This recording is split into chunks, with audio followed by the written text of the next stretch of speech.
New voices. Discover a new perspective.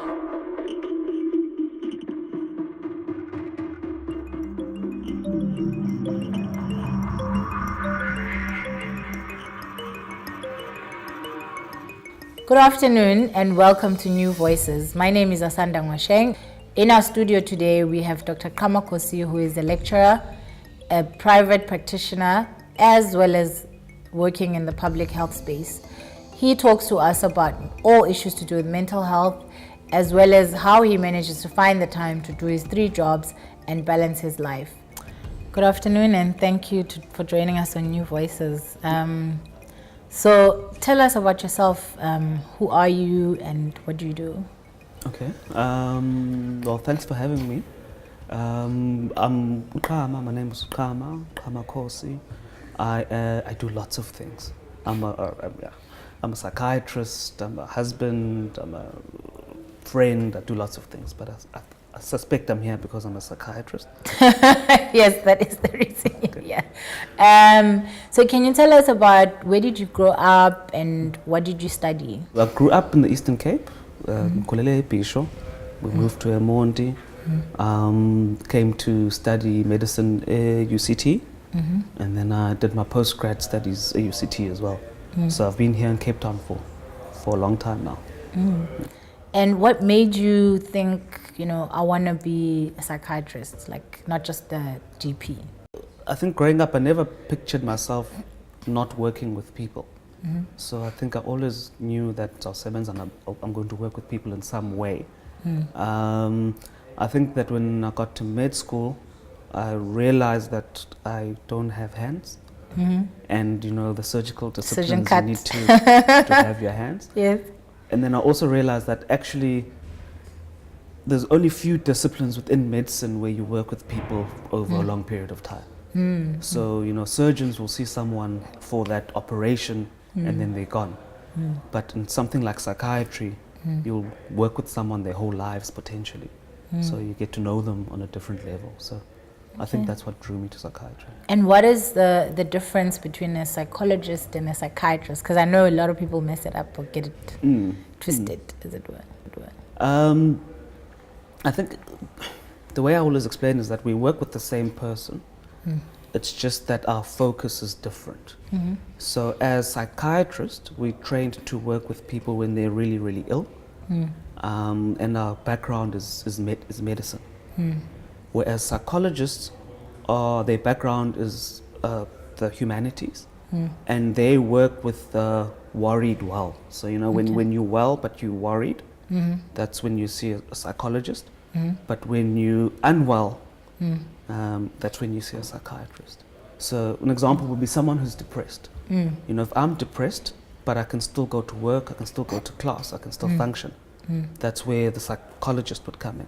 Okay. But if I'm depressed and I've ceased to function and I'm not able to leave the house, that's when the psychiatrist would come in. Oh, okay. So we overlap a lot of the time. Very interesting. And what kinds of issues do you sort of deal with on a day-to-day basis? I mean, I know that you work in 3 environments. You've got, you work in a hospital, you work for yourself, and then you also lecture. Just tell me a little bit about that. Well, I'm in a fortunate position in that I do have a lot of different roles. So my usual working day, I lecture. So I teach medical students, I teach nursing students, I teach social work students. So in that context, I would be lecturing, giving tutorials. As part of my job, I work for government hospital. I'm based at Valkenburg Hospital. And there we see people with what we call severe mental illness. So we're talking about illnesses like bipolar, like schizophrenia, where people are so unwell that they're not able to make decisions for themselves. So I would do that as part of my day. And then in my other part of my day, I would see people not in government hospitals, so people in private practice. And these would be the people who are more functional, so they're still able to work, but they're distressed. So they might have depression or substance abuse or anxiety. So I'm lucky because I do lots of different things on any given day. How do you balance your life? You've got the 3 jobs, you run, you've got, life. How do you create that balance in your life? It's difficult, but I think that I've got good support at home, and I think that without the support at home, I definitely wouldn't be able to do what I do currently. The other side of it is that I enjoy what I do. Growing up, I always remember my dad's one friend always used to emphasize that whatever you do in life, you must do what you enjoy. You mustn't worry about finances, because if you're doing something that you love, everything else will take care of itself. So I really enjoy what I do. It's really, really rare where I go to work and I feel that I'm in the wrong profession. I don't think I'm in the wrong profession. And I think the profession I'm in is exciting because you are dealing with people, you're dealing with families, you get to know people, you get to know families. And it's a profession that's constantly changing. So we know very little about the brain. And what we do now, we'll be doing completely different things in 50 years from now. Yes. And I think it's one of the few fields that's where you have that change, And then how do you cope? Do you have your own psychologist? Yes. Like, how do you unpack all of that? Yeah. So I think, I have my own therapist. I think I advocate therapy for everyone. We live in a society where everyone's worried about their physical health.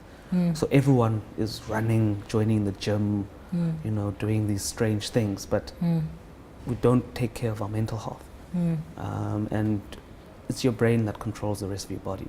If your mental health isn't right, your physical health is not going to be right. So I think that we should all have a form of therapy.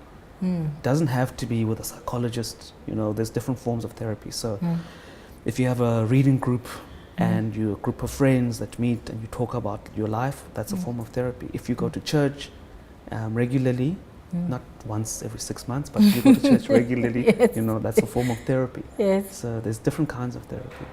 And now going back to the physical health, you're running. Yes. How does that help? Yes, in any way? no, it does. I think it helps a lot. I think if I didn't run, I would be stressed. I think I would be stressed and eventually break down. And what are the differences, would you say, between private practice and the government or hospital patients? I think it's the spectrum of illness and the severity of illness. So in the government sector, it's about treating people for a brief period and getting them out. So we see people who are severely ill. Someone who's hearing voices. They're not making sense when they speak. They're not able to make decisions for themselves. So we would see those people. And invariably, it's people who haven't been functioning for some time. So it tends to be people who are out of work, people whose relationships they don't really have close relationships anymore. And in private, it's very different. So, in private, I could see you, I could see anyone.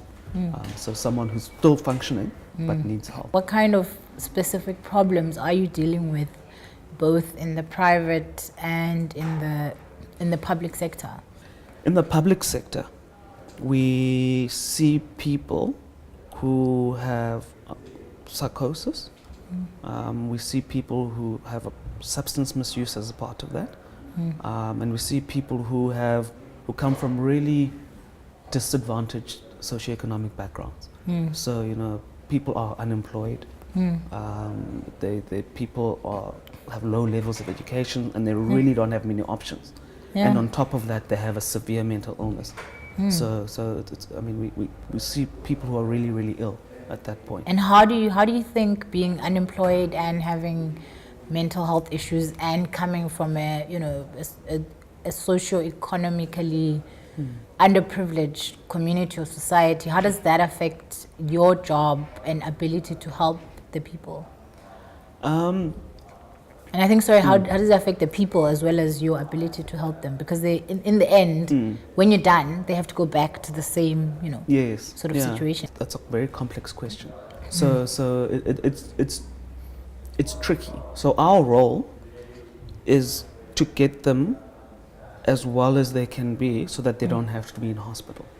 So the way the government sector is organized is that we focus a lot on symptoms, but at the same time we know that that's not necessarily what you need. You know, I can be ill, but if I don't have support, if I don't have a roof over my head, if I don't have food, I need all those other things, and then I still need to be treated. So I think our difficulty in government is that we can help with medication, we can help with reducing symptoms, but we're not really able to help with the other things that a person needs to get well. So it's frustrating. I mean, it's frustrating for us because we see that we can only do a little bit of what we want to do. And what we want to do is not necessarily what we are able to do. So as a psychiatrist, I mean, I'm trained in the health aspect, but people need social work, people need occupational therapy, you know, they need priests, they need a lot of other things. And do you find that there's a difference in terms of people's ability to recover because they have that roof over their head, they have that support so massively, above and beyond the medicine? It's chalk and cheese. So I mean, it's for example, in South Africa, if you have an illness, schizophrenia. So schizophrenia, it's an illness where, you know, you might hear voices, you might have strange beliefs, you might act in a disorganized way. So it would be someone you see on the street who's wearing like 6 layers of clothing and it's hot. And this person is talking to themselves, and they come up to you and they say something and you just don't understand what they say. You know, that's the archetypal kind of person with schizophrenia. In South Africa, if you have an illness like that, you are very unlikely to find supported jobs. You're very unlikely to find supported accommodation. You know, you need someone to take you along to get a disability grant, because you're not going to be well enough to navigate that whole system to be able to apply for a grant. So in South Africa, you're not going to do well. But in first world countries, I mean, if you go to a country like America, you know, there are university professors with schizophrenia, and you know, when they are ill, they have all the necessary support. So it really is chalk and cheese. Do you think that as a country and as people, we understand mental health? Like, we understand the fact that it's not necessarily always it's a permanent condition, but it's not you're not necessarily always in a state of being sick. Yes, most illnesses come and go. So someone who's depressed doesn't stay depressed. You know, if you live to be 80 years old, you might be depressed for 1 year in total of your 80 years. So you might have 3 months of depression here, be fine for 10 years, have another 3 months of depression. So you're not someone who's always depressed. And I think that we don't understand that, definitely. The lay people don't understand that. The other thing about mental illness in South Africa is that it's you know, there's the whole cultural aspect of it. So we have two big different sectors. You know, you've got your Western medical health sector, and you've got your traditional, you know, folk non-Western sector. And people actually go to both, but the sectors don't talk to each other and don't work together. So that's a big part. Yeah. And have you seen any effects from a mental health perspective on HIV/AIDS patients in particular? There's a big interaction. So you must remember that in someone who has a mental illness, you are more likely to get HIV for a number of reasons. So you might have poor decision making, you might be at risk for being hurt by other people, you know, you often not in a position to negotiate, you know, sexual relationships. So people with mental illness have much higher rates of HIV. And at the same time, having HIV predisposes you to a mental illness. So, you know, it's a big trauma, stressor getting HIV. Yes. So there's all the repercussions of that. The virus itself affects the brain, and as a direct result of the virus, you can have all sorts of psychiatric illnesses. And also the medications that we use to treat HIV, they can cause problems themselves. So it's a very complex. So how do you deal with, so you're saying you can be mentally ill, then get HIV, which adds on to your already mentally ill state. Yes. And then you take the medication, which adds another layer. Yeah, so how do you now deal with that? So it's constant interaction. So you need to, it's not, when you're working with someone, you need to kind of understand what's important at the time. But it's a complex relationship. And do you deal with any people that have alcohol fetal syndrome and associated mental health, for instance? If you look at the most common illnesses, the most common psychiatric illness in South Africa, it's substance abuse. Yes. Okay, so 60% of people in South Africa misuse substance. And the substance most used is alcohol. Okay. And we're based here in the Western Cape. Western Cape has got the highest rates of alcohol misuse in the world, in the Western Cape. So it's something that we see a lot of. And I think it's something that we don't talk enough about, but we see a lot of it. And how is it manifesting itself, this alcohol abuse? Typically, people are in denial until something tragically goes wrong. So for most people, you find that it's actually the employer that's complaining. So someone is, people don't come in at work on Mondays and Tuesdays, leave early on Fridays. It's often the partner that bears the brunt of it. So people get abusive, they get misuse finances in the house. So we see a lot of partners presenting, and we see a lot of people presenting because of work difficulty. Okay. And is it a voluntary process, or is there a major difference between people that are brought to you and people that come voluntarily? Can you just explain the difference between bringing someone or having someone brought in by force? What needs to happen? What we always assess for is risk. Okay. So as long as you are not a risk to yourself, and as long as we feel that you're competent to make a decision, then you can make your own decision. It's when we feel that you lack capacity to make your own decisions, and when you're at high risk for hurting yourself or hurting other people, or being hurt by other people, that's when we will treat you against your will.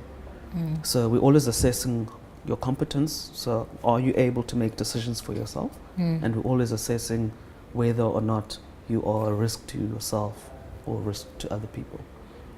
So should you be high risk and should you lack capacity to make decisions, then you'd be treated against your will under the Act. There's a Mental Health Care Act, and you'd end up being treated in a government hospital. Okay. But should you be able to have capacity and be willing to get treatment, then you have a choice, and you could choose not to get treatment. And people often choose not to have treatment.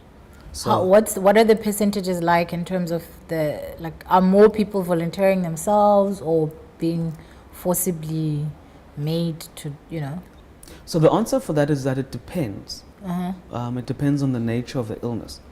So I mentioned earlier that you get what we call severe mental illness, your schizophrenia and your bipolar disorders. And the problems there is that when someone is ill, they don't feel ill. Okay. So if I'm hearing voices and if I'm believing strange things, for me they're true. For me, I'm not unhappy. I'm not distressed. It's your reality. It's my reality. So I'm not going to take myself for treatment. And that differs for someone who's anxious or depressed. If I feel depressed, I feel miserable. I feel unhappy. If I feel anxious, I feel miserable. I feel unhappy. So I will present myself. Okay. So it depends on the kind of illness. In terms of mental health and some of the socio-economic issues that you were talking about that people come from, what kind of effects are you seeing from situations like when somebody is in an abusive relationship? Does that have an effect on you mentally, and what kind of effect would you say it has? So when you think about that, you need to think, well, you know, how was it before someone enters into that kind of relationship? So, you know, you find that there are certain people who are already have insecurities, already have insecurities, and they enter into those kind of relationships. So very often, someone in that kind of relationship, there's big power dynamics. You know, someone might have money, someone might have housing, someone might have all the resources, and the other partner is left struggling to get those kind of resources. What we often see in people who are in those relationships is that they have high rates of depression. You know, so when we say depression, we don't mean, oh, I feel down today, and then tomorrow I'm fine, and then the next day I feel down. I mean, we mean that you feel miserable every day, most of the day, for weeks and months on end. Okay, and whilst you're feeling miserable, you're not able to cope. So it's not just feeling down for a day or two. The other thing we see is that, you know, people get physically abused. They in those relationships, they fear for their lives, and people get what we call post-traumatic stress disorder. So, you know, people get anxious. You know, they worry, they check all the time, they can't sleep, they're afraid to go certain places. So those would be the two big kinds of spectrums that we get. Often people, you know, we all self-medicate. So if there's something wrong with me, I will first try and solve it myself before I go see someone else. And most of us will self-medicate with one or other substance. So alcohol is, you know, it's often misused. And then, of course, there's an effect on any children, if there are children in the house. And then we'll see those negative consequences in the children as well. And do you think that as a society, we not just understand mental health well enough, but do you think we are able to support people who are undergoing mental health, you know, who are basically in the process of being helped mentally? Are we as a community, as families, are we able to do that, or do we need training and that kind of thing? Yeah. So I mean, I would say no. I think we're doing really, really bad at it. And I think the reason why we're doing bad at it is because we focus on health being, you know, getting rid of this illness. Whereas health is not actually about illness. Health doesn't mean I must be physically well. Being healthy means I must be physically well, yes, but I must have relationships. I must have a job. I must have a meaning to my life. You know, so that's what being healthy is.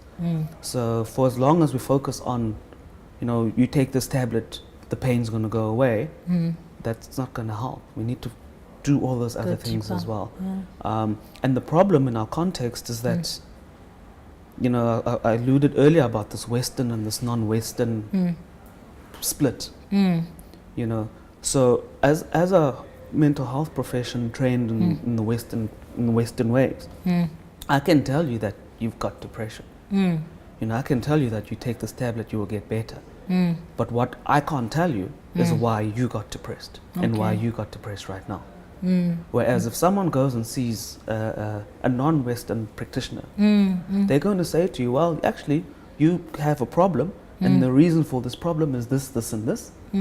And that's going to give meaning to why I have this problem. So your ancestors and that kind of thing. And you know, and meaning, we're humans. I mean, things need a meaning. You can't just tell me I'm sick. Why am I sick? There must be a reason. You know, why am I sick and not the next person? So I think in South Africa, and where we're sitting at the moment, the two sectors don't talk to each other. So we're treating people very differently.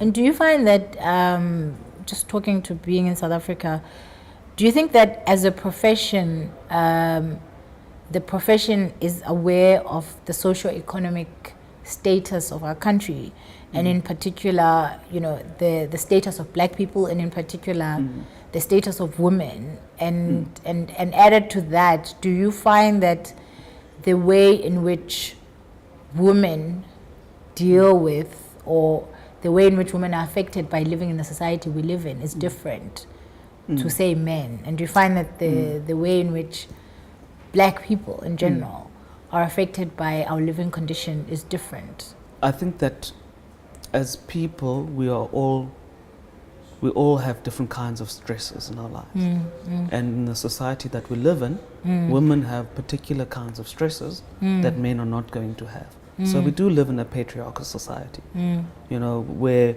we can do the same job, but I might get paid more than you.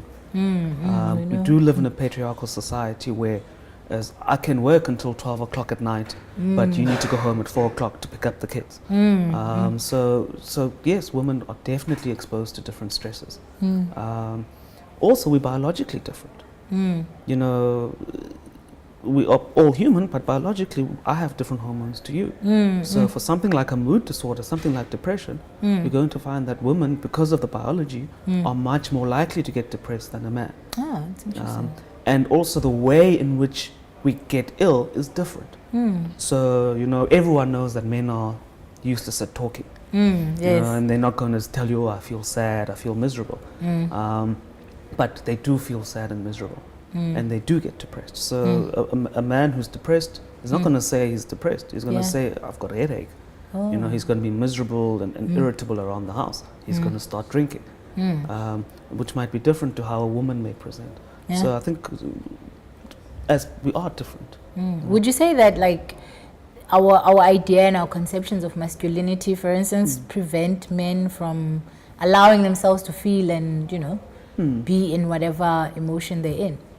Yes and no. I think that, I mean, the world is constantly changing, and you know, men these days are doing things that men 20 years ago would never have thought of doing. But we are different. In my profession, I find that it's hard for a man to express their distress. You know, someone would really, really not be functioning, but they would still be unable to say that I'm not well. And it's the way society is, I guess. It's expected, yeah. Okay. Thank you so much. Just the last question. What would you say, what gets you up in the morning, and what is your message to people who want to have 3 jobs and run and have a balanced life? No, just do what you enjoy. I think, you know, we all have a role to play in society. And if you do what you enjoy, you will get up every day and, you know, be on a high every day.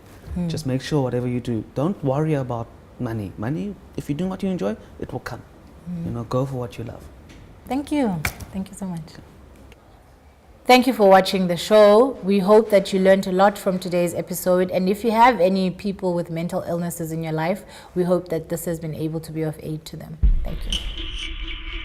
Discover a new perspective.